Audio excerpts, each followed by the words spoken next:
Arruda, a gente se conheceu de um jeito muito legal naquele evento metropolitano sobre segurança viária. E rapidinho eu vi o quanto você sabe sobre esse assunto, que é pauta do Giro da Mobilidade, que são os autopropelidos. E eu fiquei espantada com aquelas suas colocações frente à Polícia Federal, né, a PRF, que parecia que eles não estavam assim muito pró autopropelidos naquele momento. E você começou a colocar, né, o que tem na legislação brasileira, o que eles podem ou não podem, por hora, fazer. E eu confesso que, como urbanista, bate no meu peito, assim, a alegria de ver pessoas circulando nas cidades fora dos automóveis. Então, quero te agradecer por topar falar comigo aqui. Eu que estou disputando você com a SBT, né? Em entrevista para entrevista. Então, queria que você se apresentasse e contasse um pouco para a gente sobre essa visão jurídica e por que você é especialista nesse assunto. Bem, eu, começando pelo começo, né? Quando eu estava na faculdade, no último ano, na Universidade Federal do Paraná, isso vamos para 1992, para 1993, na verdade 93, né, que me formei, eu havia levado uma multa. E eu, praticamente já formando de Direito, não me conformei, entendi que a sinalização não transmitia para mim aquilo que parecia na interpretação, e fui buscar pesquisar na biblioteca. E lá eu me deparei com um código desatualizado. A Biblioteca da Federal do Paraná seria uma das mais atualizadas, mais completas, né, que a gente podia encontrar. E acabei numa livraria, comprei um código e comecei a estudar e ver que realmente havia alguma coisa estranha, né? E comecei a escrever a respeito do assunto, comecei a fazer textos, né? E na época eu tinha herdado do meu pai uma empresa de peça de caminhões. E havia um jornal local de bairro, sabe aqueles jornaizinhos de bairro, né? Aqueles impressos de bairro, e que a gente fazia propaganda lá. E o editor falou: olha, você está escrevendo sobre isso aqui, quer começar a publicar? Né, assim, um jornalzinho pequeno. E eu comecei a fazer um assunto, outro, e um dos textos foi parar no Jornal do Estado, não é o Estado do Paraná, no Jornal do Estado. Então, ainda na condição de acadêmico, eu comecei a fazer publicações semanais a respeito do tema trânsito. Daí acabou migrando também para o jornal Estado do Paraná, que era o Dr. Paulo Pimentel, né, ex-governador do Paraná, avô do Eduardo Pimentel, nosso prefeito de Curitiba. E lá eu tinha uma coluna que era justamente sobre direito de trânsito, toda semana, também todos os domingos. E a partir daí a coisa começou a crescer, crescer, e estamos até hoje aí nessa matéria. Especificamente com relação a esse tema que nós estamos falando, é importante entender a história, a começar ali pela migração do código anterior, do Código Nacional de Trânsito, né, que ele vigorou até 22 de janeiro de 98, e essa mudança que houve no conceito de ciclomotor. A mudança que houve de uma legislação para outra foi que, para ser um ciclomotor, vamos falar de ciclomotor, não se falava em autopropelido, né? Até então, eu tinha que ter 50 cilindradas, 2 ou 3 rodas, não passar de 50 por hora e ter pedais semelhantes ao da bicicleta. A exigência do pedal saiu. Então, aqueles veículos que tinham a cilindrada até 50, velocidade até 50, e tinham, e mesmo sem ter pedais, já poderiam ser considerados ciclomotores, que até então eram motonetas. E qual que era a vantagem da época? A legislação permitia que menores de 14 anos pudessem conduzir esse tipo de veículo. Então, é a época que vai lembrar da Sundown, a Jog, ficou muito famosa, a Jogzinha que falava, né? Tem uma Jogzinha e tal. Eu Então, gostei de jog. então eu já fui mobilete Garelli. Eu sou mobilete Garelli. E daí, a partir de 2013, mais ou menos, é que começou a febre dos elétricos. Primeiro vieram motorizados, o walk machine. O que era o walk machine? Aquela patinete, configuração de patinete mesmo, que você vai em pé, só que com motor a combustão. E ela é considerada ciclomotor por ter o motor a combustão. Mas daí começaram a surgir as elétricas. Então você vê que nesse aspecto você tem duas configurações estéticas idênticas praticamente, né, patinetes, Se ela for elétrica, ela vai ser um autopropelido. Mas se ela for motor a combustão, mesmo do mesmo tamanho, etc., ela vai ser um ciclomotor. Olha que aí você já vê um tratamento diferente da legislação. Foi quando surgiu o Segway também, que não tinha uma definição exatamente do que seria, né, o Segway, que é aquele que tem duas rodas paralelas, né, um eixo só, e a pessoa conduz em pé. Geralmente você vê em mercado e tem visto muitas polícias utilizando, né, esse tipo de equipamento. Aqui, inclusive, eu vou fazer um parênteses, quase que uma acusação. A Segway não está entendendo que ela está na resolução 996. Eu tenho visto várias polícias, guardas municipais, etc., tendo a utilização do Segway para fazer o patrulhamento, porém, eles não se atentaram que a largura ultrapassa a largura da legislação. Ela não poderia ultrapassar 70 centímetros. Ela tem 83 centímetros, pelo menos, aquela com o pneu lameiro, pneu fora de estrada. Então, ela passa a ser um ciclomotor. Eu digo que isso pode estar trazendo prejuízo legal para várias prefeituras, guardas, etc., que estão utilizando, até polícias, né, que estão utilizando o Segway. Detalhe também bem complicado. Preciso te fazer uma pergunta de quem não é jurista como você. Você está falando, então, que modos muito próximos, muito idênticos de transporte são categorizados na nossa legislação de formas diferentes. Sim. Então, pela uma simples diferença do tipo de motor, ou se é movido a energia elétrica, ele pode ser autopropelido ou ele pode ser ciclomotor, sendo que na prática, quando a gente vê, quando a gente usa, a gente tem a mesma sensação, disputa o mesmo espaço, não tem nenhuma diferença na operação disso. Uhum. Mas isso que você está falando da Segway, que também coloca em outra modalidade, né? Que passa de um autopropelido para um ciclomotor. Em termos jurídicos, qual é esse prejuízo que você cita que pode acontecer para o poder público? É em relação a um atropelamento, uma... Não, é em relação a esse poder público estar cobrando do cidadão uma coisa que ele mesmo não está cumprindo. Só isso. Em termos de CNH, você diz? Em termos de CNH, em termos de registro do veículo, em termos de capacete, em termos de tudo. Tudo errado. Então, agora eu estou entendendo. Porque os autopropelidos, e essa também é uma pergunta minha, você citou o ano de 2003, que teve uma diferença. 2013. Foi em 2013 que você começou a perceber na leitura jurídica esse termo autopropelido? Ou Foi ali que que surgiu. anterior? Foi ali que surgiu. Inclusive, a pessoa que idealizou esse nome, o nome dele é Humphrey de Lima. Um grande amigo meu, olha o Humphrey, ele, inclusive, quando fazia minutas de resolução lá do Denatran na época, né, ele colocava as iniciais dele para saber que foi ele. E ele foi incumbido de inventar um termo que diferenciasse o motor a combustão do elétrico. Então, um grande amigo, hoje ele está em outros órgãos, né, do governo federal, mas na ocasião eu posso dizer que foi ele que bolou essa expressão. Então, tem uma história por trás disso também. E começou a acontecer o seguinte, a confusão desse conceito. Você falou assim, um pequeno detalhe muda a categoria. Vamos comparar isso um pouco com o esporte? Me diga uma coisa, eu não tenho categorias, por exemplo, de luta de boxe por peso.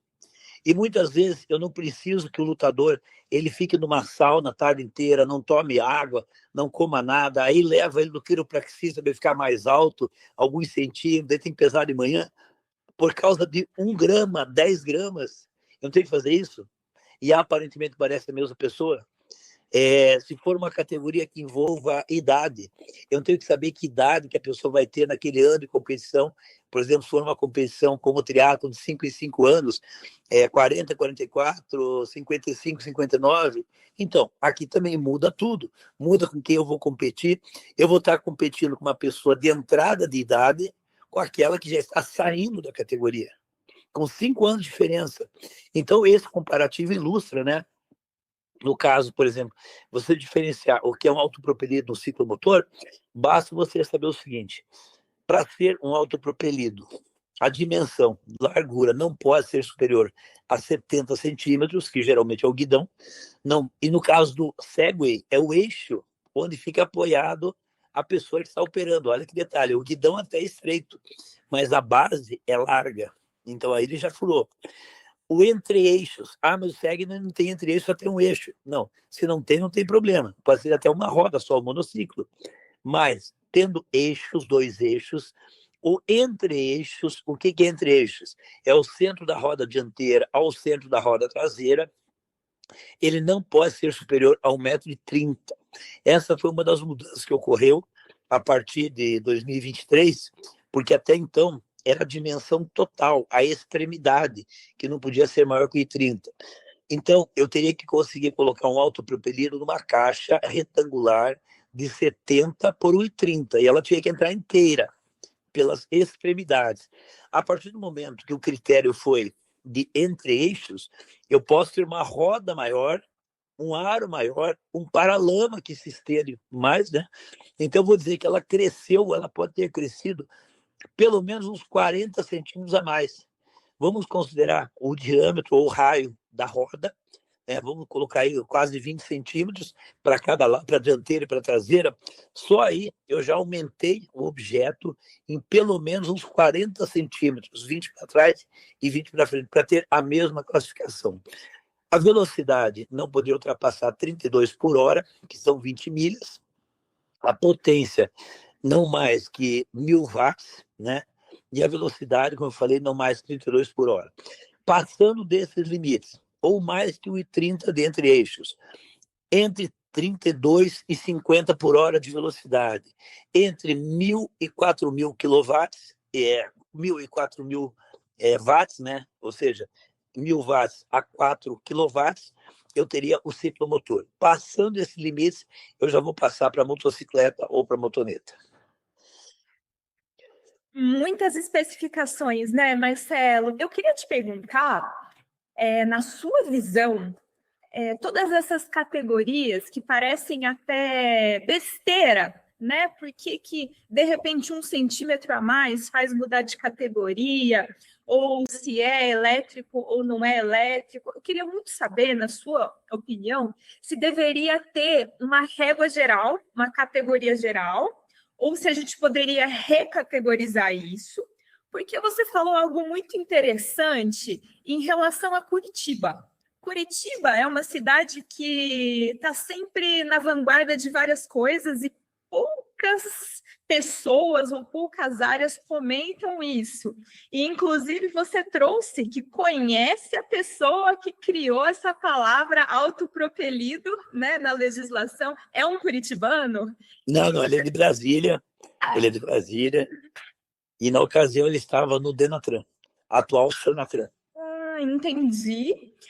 Mas o que você faria se você tivesse um poder assim de refazer a legislação? Você colocaria todas essas categorias no mesmo saco ou você recategorizaria? O que você acha, Marcelo? Eu digo o seguinte, quando essa resolução ela estava sendo elaborada, eu participei de 2 reuniões com uma associação que é a que estava elaborando esse tema, chamada Aliança, né, que envolve ciclismo, etc. Depois da segunda reunião, eu não quis mais participar, eu me recusei a participar. Eu falei, vocês estão fazendo algo que realmente vai criar um problema muito grande. Eu não quero subscrever isso junto. Então eu digo com toda a tranquilidade, né? Se eu tivesse sido contratado para fazer uma coisa ruim, recebido muito dinheiro para fazer uma coisa ruim, eu não teria superado. Entendeu? Do jeito que está, ficou tão complicado que hoje, para reverter, eu não sei como é que iria reverter, porque todo o mercado de fornecedor e consumidor já foi criado. Empresas investiram muito em barracões, importação, o consumidor já investiu, já separou o dinheirinho dele para comprar, já vai trabalhar, já criou hábito. Demorou demais. No primeiro mês de vigência da resolução, o que eu estou falando agora, eu falei na ocasião, na Câmara Municipal de Balneário Camboriú, estava presente a diretora de trânsito da cidade na época, a delegada Magali Nunes Inácio, estava. Então você pode perguntar para ela. Semana que vem, inclusive, na terça-feira, hoje ela é diretora de trânsito de Navegantes, eu estarei no período da tarde dando uma aula magna para os agentes e guardas lá em Navegantes, a Corrida e Magali. Promete que você vai mandar um beijo meu para ela? Para mandar vocês que eu vou estar lá, vai lá, pô. Mais fácil. Então, e estava na ocasião presente também o presidente do CETRAN, do Conselho Estadual de Santa Catarina, o Atonir Antunes, né? E ali ele verificou realmente as falhas.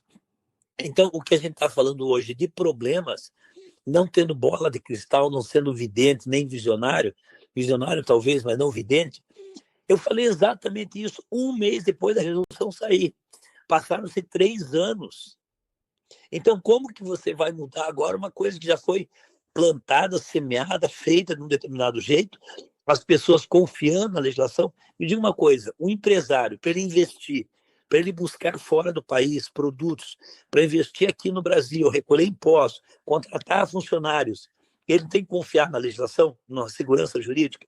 O consumidor que vai lá, compra para a filha, para a esposa, para o sobrinho, para ele mesmo, ele tem que estar confiando na legislação. Como é que eu dou 3 anos de uma confiança e de repente, não, agora não é mais assim? Está o exemplo das autoescolas.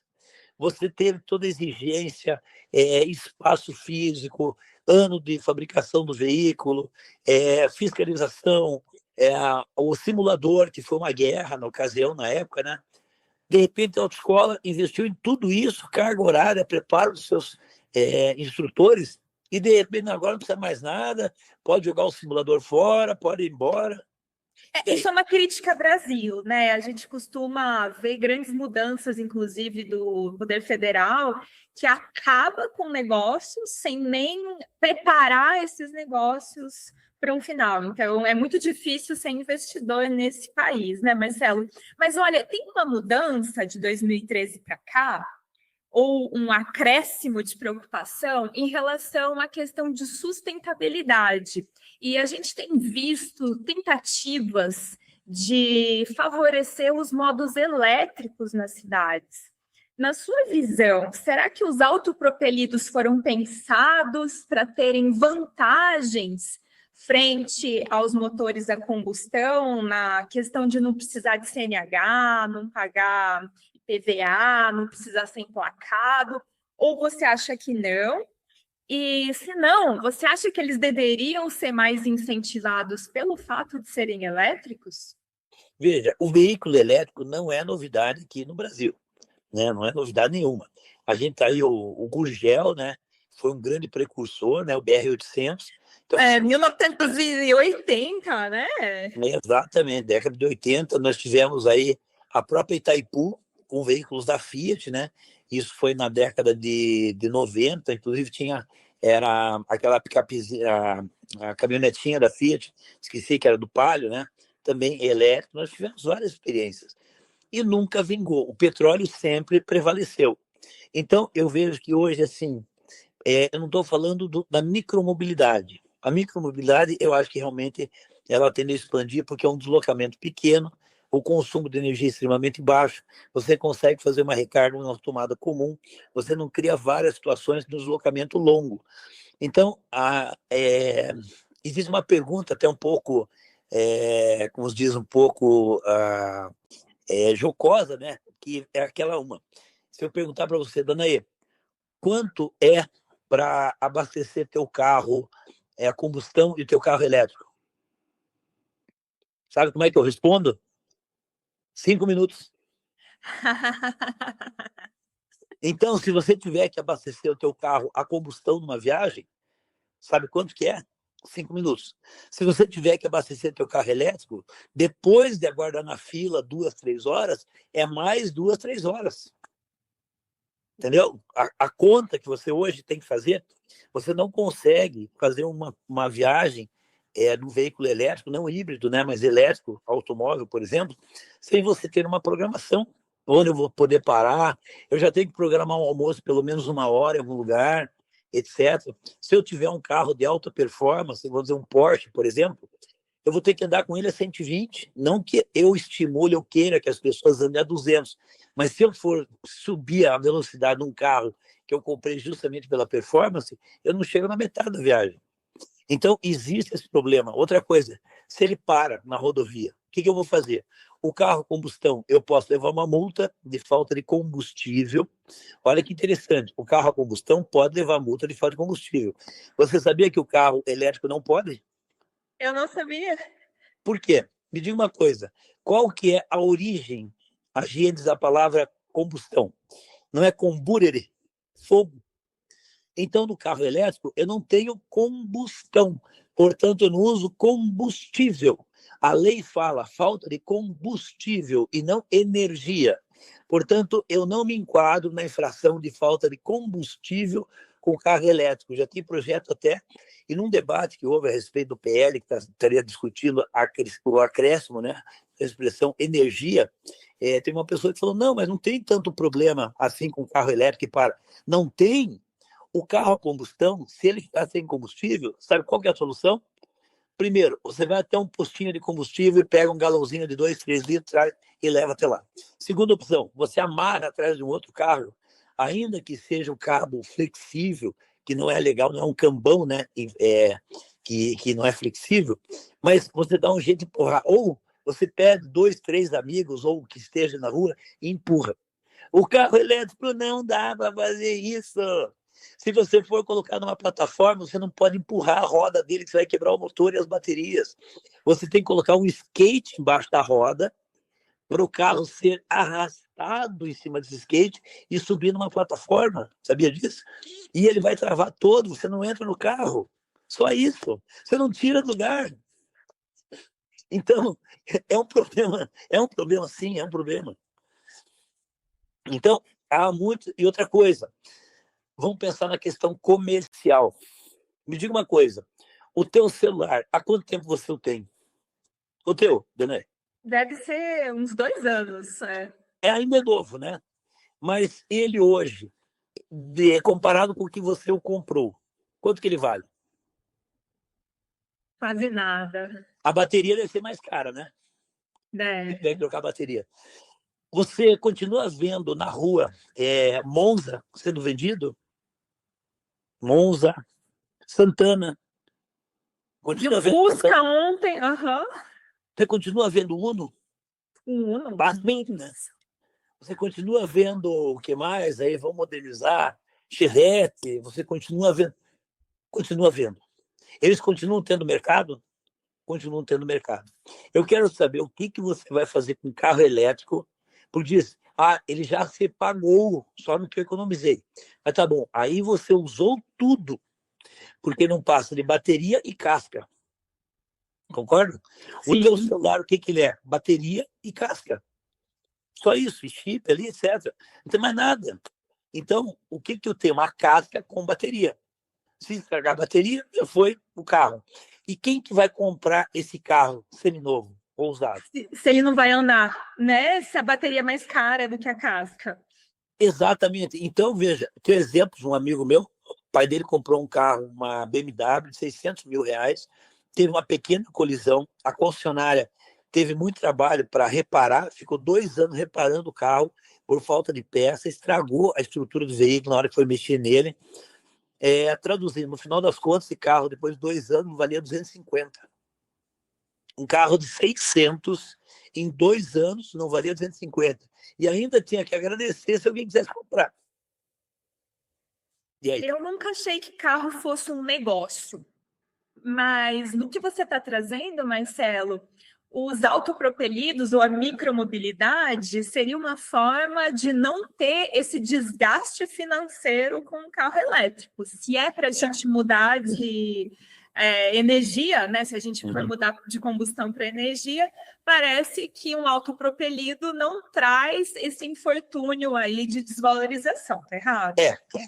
Primeiro que você não tem gastos tributários depois de comprá-lo. Você não tem licenciamento anual, você não tem multas, né? Não vai ter multa, não tem como lançar multa, você não vai ter que pagar anualmente. Antes ainda tinha o DPVAT, que de moto é muito mais caro que o automóvel, né? Então, esses gastos você não vai ter. Se você fizer uma boa manutenção, ele não vai ter uma queda de preço, ele atinge um teto. Por exemplo, eu tenho uma que o valor dela, há um ano atrás, seria em torno de 10 mil reais, mais ou menos, eu ganhei da fábrica, inclusive, né? A redução pela manutenção que eu faço, pelo cuidado que eu tenho, ele se mantém na mesma condição de uso, né? Em um ano, ele rodou em Curitiba 3.500 quilômetros e continua sendo útil da mesma forma. Então, eu digo, nesse meu caso, se pagou e ainda tem revenda. Ainda eu conseguiria revendê-lo numa condição boa. Carro já cai demais. Carro, enquanto eu estou falando aqui de 10 mil para você chegar em 6, 7, alguma coisa assim, é uma queda numericamente pequena, percentualmente razoável. Vamos dizer 30%, mais ou menos. Mas no carro, veja só, um carro de 100 mil perder 30% são 30 mil. Um autopropelido de 10 mil perder 30% são 3 mil.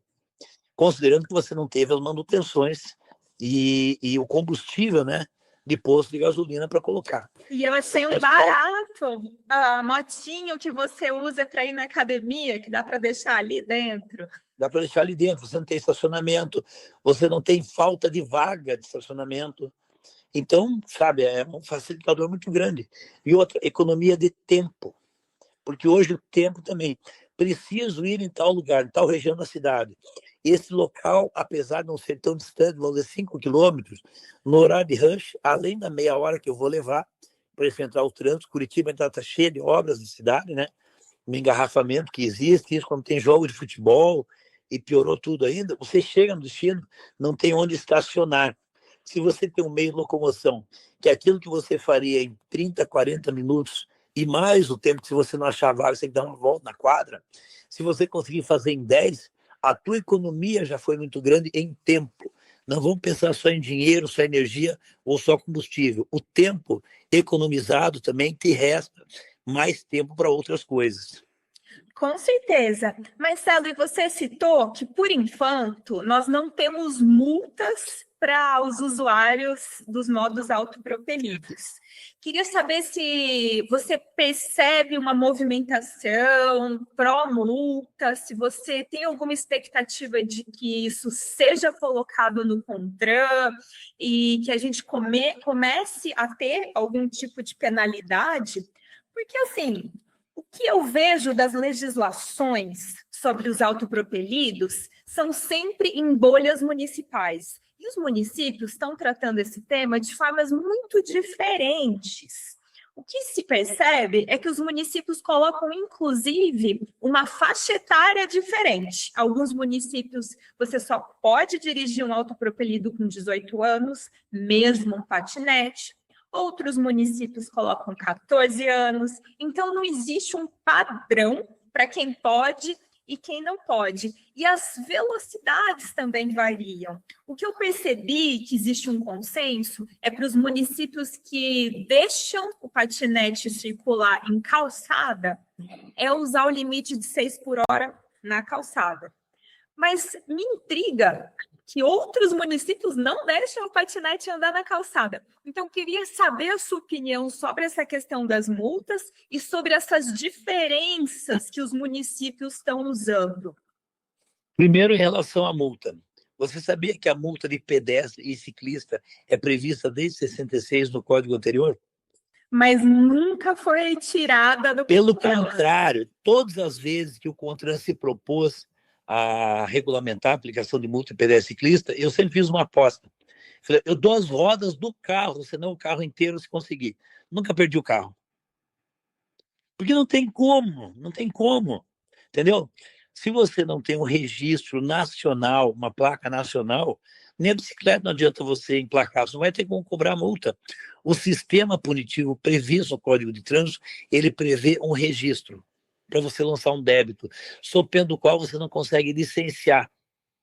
Até porque seria inviável você entrar com o processo de execução para cobrar essa multa. Muito mais caro, porque o valor seria irrisório em comparativo com o valor que você gastaria no processo. Então, não vejo como, né, você, através disso, aplicar penalidades pecuniárias, principalmente. Segunda coisa, você falou da idade. O autopropelido, ele não tem uma idade definida. Uma vez falando na Câmara Municipal de Jaraguá do Sul, um funcionário da Câmara que estava acompanhando falou, doutor, eu tenho um filho de 8 anos de idade, eu posso levar no autopropelido para a escola e tal, porque motocicleta tem que ser 10 anos, né? Eu falei, não só você pode levar teu filho de 8, quanto teu filho de 8 pode levar tua sobrinha de 6. porque não tem nada que impeça. Aí, né, a gente tem que entrar em outra seara. Você tem filhos? Não. Não tem. Mas você tem alguma irmã, alguma coisa que tenha uma filha, um filho de 3 anos de idade, por exemplo? Conhece pessoas que tenham Amigos. amigos. Esse seu amigo, ele deixa essa filhinha dele, 3, 4 anos de idade, andar de velocípede sozinha na ciclofaixa? Acho que não. Acho que não, né? Não dá, né? Não faria isso. Me diga uma coisa, no momento que o Estado, que o poder público, ele começa a dizer essa idade dá, essa idade não dá, você não acha que ele está assumindo o papel de mãe e não do Estado? Me diga uma coisa, será que o pai, eu sou de uma geração que tinha uma hierarquia, pai, mãe, filho, general, coronel, soldado raso. Não, não é uma questão do psicólogo. Não, porque veja bem. Não, é não. NA o tio. Sabe quando o telemarketing liga para você? Olha, eu tenho um plano aqui para te oferecer. Eu não quero. Mas por que você não quer? Primeira coisa que eu pergunto, você casou comigo agora? Você sabia? Porra, não é não, não quero. Agora, aí o adolescente chega em casa e diz: mãe, pai, o meu amiguinho lá ganhou do pai dele. Eu também quero. Senão eu vou chorar. Eu vou ficar no mercado batendo com as mãos no chão. Eu vou espernear. Para! Se o pai não tem, e a mãe não tem a capacidade de impor limites, cara, não dá. O que eu vi amigos meus compraram de presente para a filha, etc. Antes, aí na rua, botaram num pátio fechado, um estacionamento grande, vai treinar, vai fazer cone, vai não sei o quê, quero ver se você sabe. Eu já sabia andar de bicicleta, vamos dar uma volta junto. Ou seja, existir um preparo, mas agora o filho, o adolescente, está mandando mais no pai e esse pai não consegue impor um controle, como é que o Estado vai assumir uma coisa que a família não está conseguindo? Então a gente vai ter um grande berçário aí, onde todo essa gurizada tem que ir lá, porque os pais não estão conseguindo dizer não. Não é não. Acabou. E eu não preciso de um decreto, de uma resolução, para dizer se não. Não, é porque não dá. Ponto. Eticamente, o meu plano ideal é que o Estado interferisse o mínimo possível nas nossas vidas e que as pessoas tivessem autoconsciência, né, e conduzissem da melhor forma possível. Mas o que a gente está vendo, e também te coloco como pergunta, é algumas cidades até proibindo a questão do aluguel de patinetes. Paris foi a primeira capital a fazer isso, por causa da morte de 3 pessoas em 2023, se eu não me engano.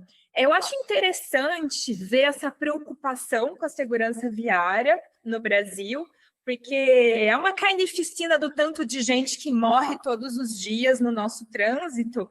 E quando a gente fala do patinete, que os números são muito reduzidos, né, quando comparado com qualquer modo de transporte, eu queria saber se você acha isso um alarde desmedido ou se você também tem preocupações sobre uma crescente em termos de mortes. Vamos entender que as formas de você utilizar um veículo, objeto, seja ou você é proprietário, ou você pode fazer a locação, dentre outras formas de comodato, empréstimo, esse tipo de coisa. O problema, ao meu ver, não está na forma como esse objeto, esse veículo chegou nas suas mãos, e sim no uso que você faz. Indiferentemente se eu tenho quem faz transporte por aplicativo, ou ele compra o carro, que o carro é dele, ou ele aluga um carro. O carro é o mesmo, a segurança do carro é a mesma, a exigência para o carro é a mesma, e tem que dirigir do mesmo jeito. Então, aí entra mais muito numa questão comercial, de disponibilizar um determinado produto que vai ser usado por alguém que não quer comprar ou está temporariamente numa cidade. Eu sou um grande locatário de carro. Cada vez que eu viajo, eu prefiro me deslocar num carro locado, porque, por exemplo, eu fico vivendo como um caramujo, como uma tartaruga. Por exemplo, o que eu já fiz na minha vida? Uma vez, muito habitual, ir em Brasília, por exemplo, o teu voo é 18 horas, 19 horas. Você tem que sair do hotel às 12 horas, por exemplo. O que eu faço? Coloco todas as coisas no carro, aí vou na academia, Aí vou lá no Lago Paranoá, aí vou nadar um pouco. Tem um lugar lá, né, que é a gurizada lá de Brasília vai nadar. Eu gosto de ir. Aí eu compro um garrafão de água mineral de 5 litros para tomar um banho depois. Ali mesmo enxugo, troco de roupa no carro e carrego a casa junto comigo. Então, mas eu não vou levar o meu carro daqui para fazer isso lá. Se eu tenho um autopropelido aqui em Curitiba, eu preciso usar na cidade, eu conheço, eu vou ver onde é que eu consigo um aqui. Balneário, por exemplo, que eu vou semana que vem, tem uma loja da fábrica que me cede o test drive. Então, eu não vou levar a minha daqui para lá. Então, a questão de proibir essa locação é muito mais uma questão do negócio ser aprovado ou não, do que o uso propriamente do objeto. Os problemas que causam por você não ser o dono e ser um objeto de pequeno valor é a confusão que o locatário cria na hora da devolução. Ou ele joga no rio, ou ele joga em cima de uma árvore, ou ele deixa tombar na calçada, esse tipo de situação. Então, cria muito mais um problema, eu vou dizer, de postura municipal, de você jogar objetos indevidamente, do que propriamente trânsito e segurança. Faz muito sentido, Marcelo. E eu estou muito curiosa com a NXT. A NXT, pelo que eu consultei, é a primeira montadora brasileira de autopropelidos e começou a operar em Curitiba. Jaraguá do Sul. Jara- Jaraguá do Sul. E eu comecei a atendê-los como advogado um ano antes da Resolução 996, quando era a legislação anterior ainda. Eles vinham com ela instalado um pedalzinho para ela ser uma bicicleta elétrica. E ela foi pioneira. Quando saiu a resolução, eu falei, pode tirar o pedal. Eu lembro que os diretores lá, o Beto, que é o dono mesmo, né? Falou, mas doutor, posso? Às vezes falou, pode fazer. Posso? Não é aquela dúvida, né? Posso? Eu falei, quer sair na frente ou não quer? Porque foi na frente. Sim, a mesma coisa. Das futuras mudanças, é isso? Segunda coisa, havia duas opções para você ter a legislação disponível. Se fosse há 2 décadas atrás, eu diria, vamos imprimir um manualzinho de legislação, vamos plastificar, né, colocar, né, fazer uma carteirinha com ela e daí você mostra o guarda. O que eu sugeri? Vamos colocar a legislação na placa dela. Ali surgiu a informação, a autopropelida e o QR Code. O QR Code foi idealizado na NXT, sugestão minha, né? Aí, logicamente, fizeram o desenho e tal, padrão Mercosul de desenho e de cores, né? Mas quando você liga a tua câmera, você vai ser direcionado para resolução. Eu dei essa sugestão no sentido de facilitar tanto o consumidor quanto a fiscalização. E você viu que ela foi copiada, né? Não tem autor, não tem dono, né? Então pode ser bem aproveitada como está sendo a ideia. Isso é muito legal e eu observei a sua ação ali no evento de segurança viária metropolitana que estivemos juntos, em como você queria conversar tanto com a polícia militar quanto com a polícia rodoviária, porque eu acho que esse papo que a gente está tendo, Marcelo, a gente não tem um certo, um errado, a gente tem visões diferentes. Eu, no caso, tenho uma visão do urbano, né? E que a gente tem que juntar esses setores mesmos para discutir, porque, como a gente viu, para a polícia é confuso. O que eu senti é que eles também não sabem direito o que fazer. E eu me lembro bem da Polícia Rodoviária falando que desincentiva o uso mesmo em acostamentos nas rodovias. E queria saber como que você vê e quais ações você está promovendo para integrar os policiais nessa discussão.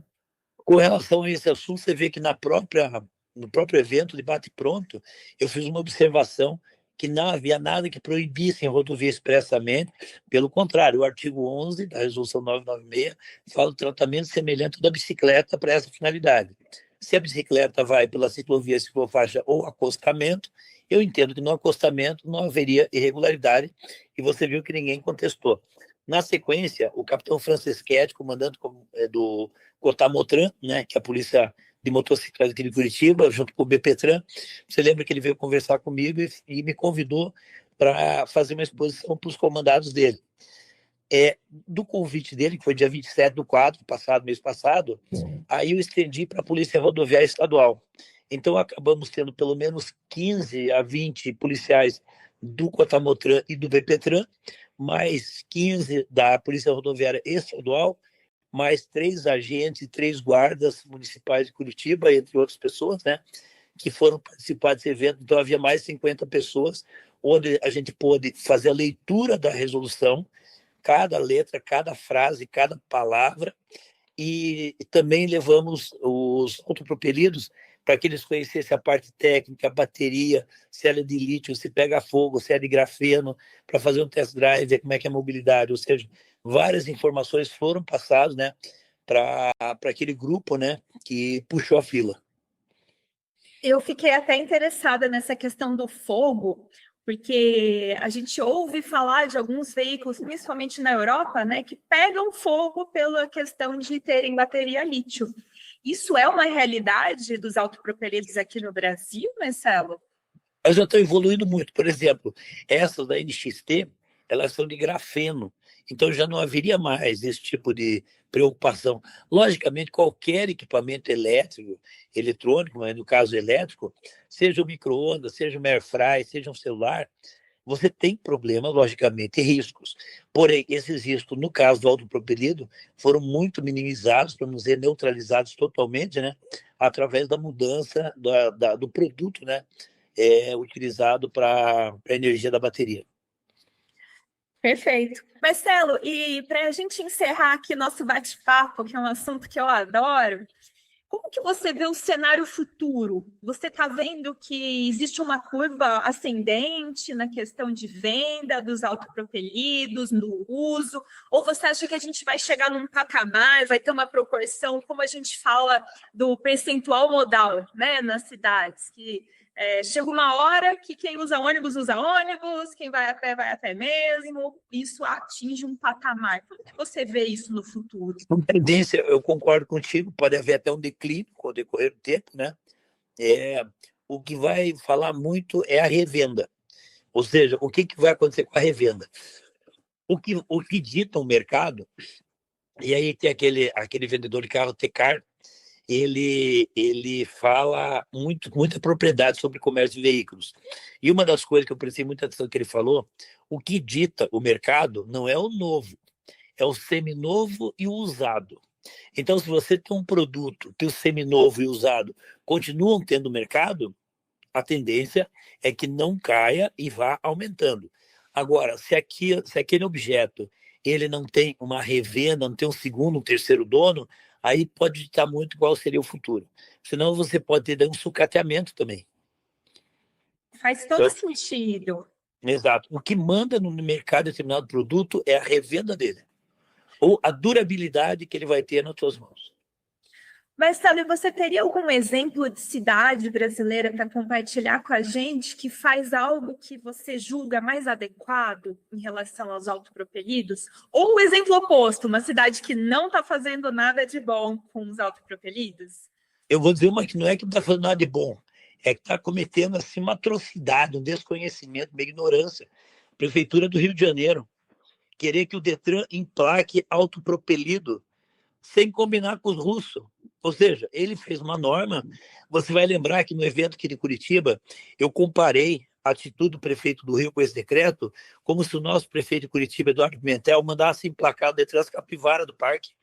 É mais ou menos a minha visão isso aí. É assim, uma coisa tão idiota que o meu pai usava uma expressão seguinte: isso aí para burro só falta pena. Aí eu vou falar: mas burro não tem pena, então não falta nada. Porra, pelo amor de Deus. Como diz os antigos, é o básico do básico do básico. Como é que ele faz um decreto que eu tenho que subir no Monte Everest em 3 horas? Está no papel, mas não vai ter como cumprir. Aí ele vai lá e recolhe tudo, bota tudo no pátio. E vai fazer o quê com o pátio? Vai criar dengue.